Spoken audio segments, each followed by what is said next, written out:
everyone, ready for a deep dive into a topic that hits close to home for so many of us? We're talking about depression today. It's not always the easiest subject to discuss, but it's one that's so incredibly important. And you've brought a really thought-provoking source to the table today. It seems like you've been doing some soul searching on what depression really is. So let's unpack these insights together and see what we can learn. Not just about what depression is clinically, but what it feels like to go through it and how we can best support those who are struggling. I think that's a great place to start because understanding is really at the heart of it all. A lot of people tend to think of depression as just feeling sad, like having a bad day that just won't quit. But this source does a really good job of painting a much broader and more complex picture. It's not just sadness. It's like this weight that settles over everything. Affecting how you feel, I think how you think, how you interact with the world around you. it's like seeing the world through a clouded window. Everything seems distorted, muted.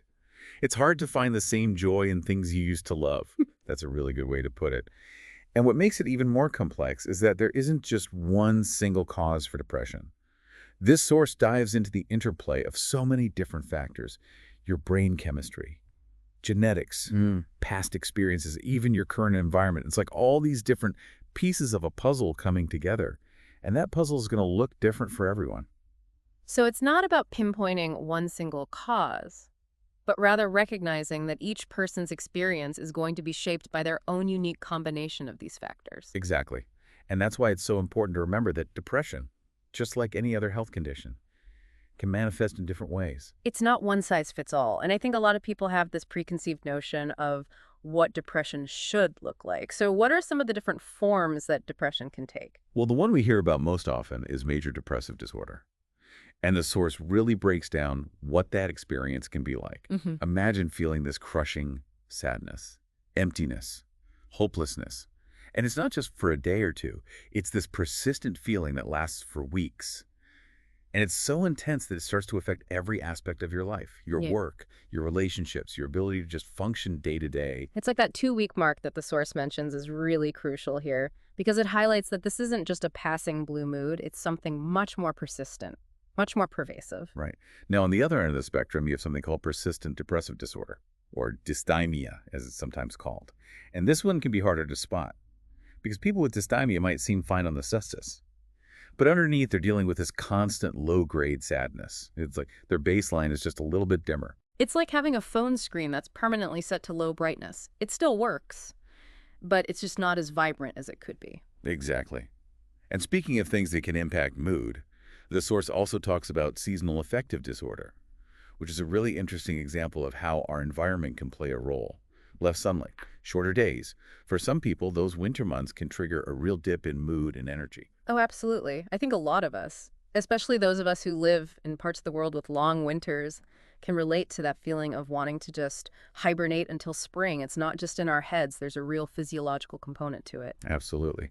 And then finally, we have to touch on bipolar disorder, Hmm. which is often misunderstood because it's not just about depression. It's about these intense swings between feeling really down and then experiencing periods of really high energy and activity, what's called mania. So it's like two sides of the same coin, and both are equally important to understand and address. Exactly. And recognizing all these different phases of depression is crucial because it allows us to start thinking about how to best support people based on their individual needs. Mm. What works for someone with major depressive disorder might be different from what helps someone with dysthymia. And understanding those nuances is a really important first step. Couldn't agree more. Now that we've laid some groundwork on the different types of depression, I want to shift gears a bit and talk about what it really feels like to live with this condition.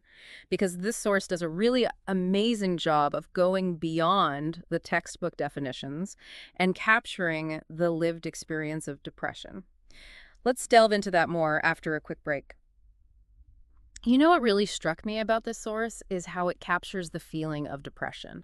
Like beyond just the clinical definitions, it really tries to step into the shoes of someone who's going through it. Yes, definitely.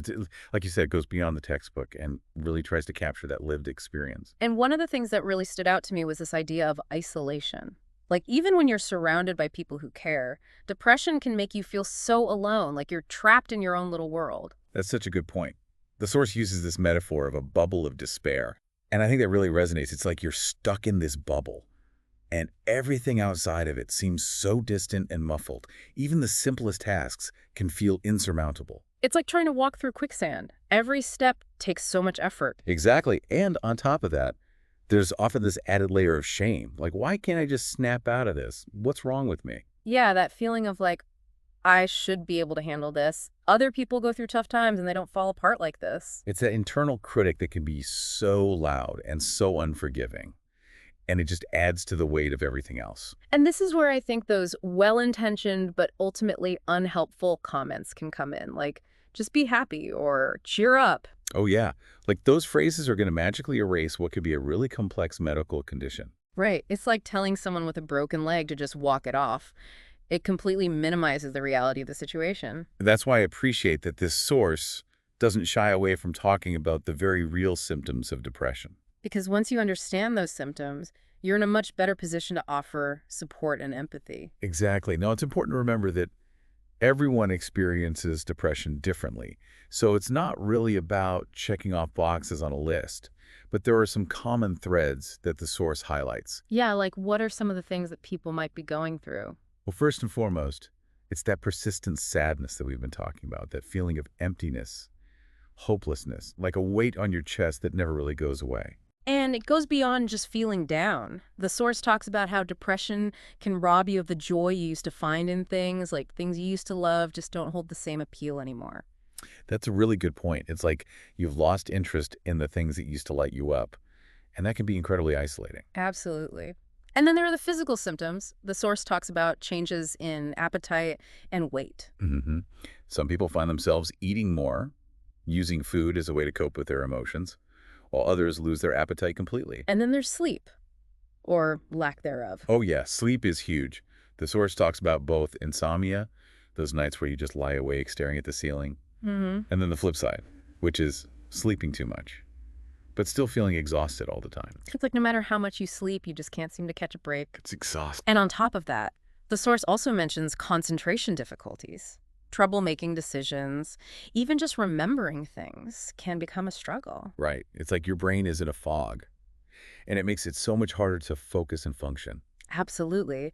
And as if all of that wasn't enough, the source also brings up the fact that people experiencing depression might have thoughts of death or suicide. And this is where it becomes really, really important to talk about, because these thoughts are serious, and they shouldn't be ignored. Absolutely. And I think that brings us to the question of what can we do to help? How can we support someone who's going through this? This source actually offers some really great advice on that front. So let's dive into that after a quick break. It can feel so overwhelming to know what to do when you see someone struggling like this. Like, how do you even begin to offer support when the problem feels so big? It's true. It can be tough to know where to start. But one thing this source really emphasizes is the power of simply listening. Just listening. Yeah, just being present with someone, Mhm. offering them a space to share what they're going through without judgment or trying to fix it. That sounds almost too simple. I know, right?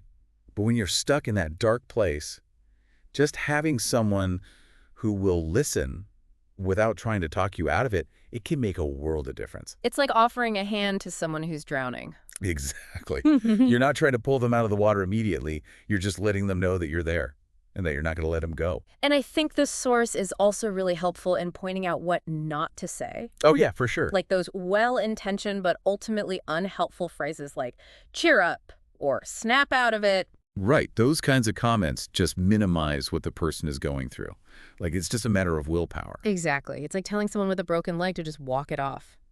It just doesn't work that way. So beyond listening, what are some tangible things we can do to support someone with depression? Well, one of the most important things is to encourage them to seek professional help. Absolutely. A therapist, a counselor, a psychiatrist. These are the experts who can provide the right kind of guidance and support. And the source also talks about the importance of practical support, Yes. like helping them find the therapist or scheduling appointments, even offering to go with them to an appointment. Those things can be so helpful because even simple tasks can feel overwhelming when you're depressed. Absolutely. And then beyond that, there are all those little things we can do in our everyday lives. All right, like cooking a meal for someone. Yeah. Or helping them with chores. Or just taking a walk together. I love that example of taking a walk. Me too. It's such a simple thing, but it can make such a big difference. Fresh air, exercise, Mm. social connection. Those are all things that can really help lift someone's spirits. Exactly. And I think the key takeaway here is that consistency and patience are key. Absolutely. Recovery isn't linear. There will be good days and bad days. It's a journey. And being there for someone through all of it. Offering them your unwavering support. That's what really matters. And as we wrap up this deep dive, I want to come back to something that this source emphasizes, and that's hope. Hope is essential. Because recovery is possible, it takes time and effort, and it often requires professional help.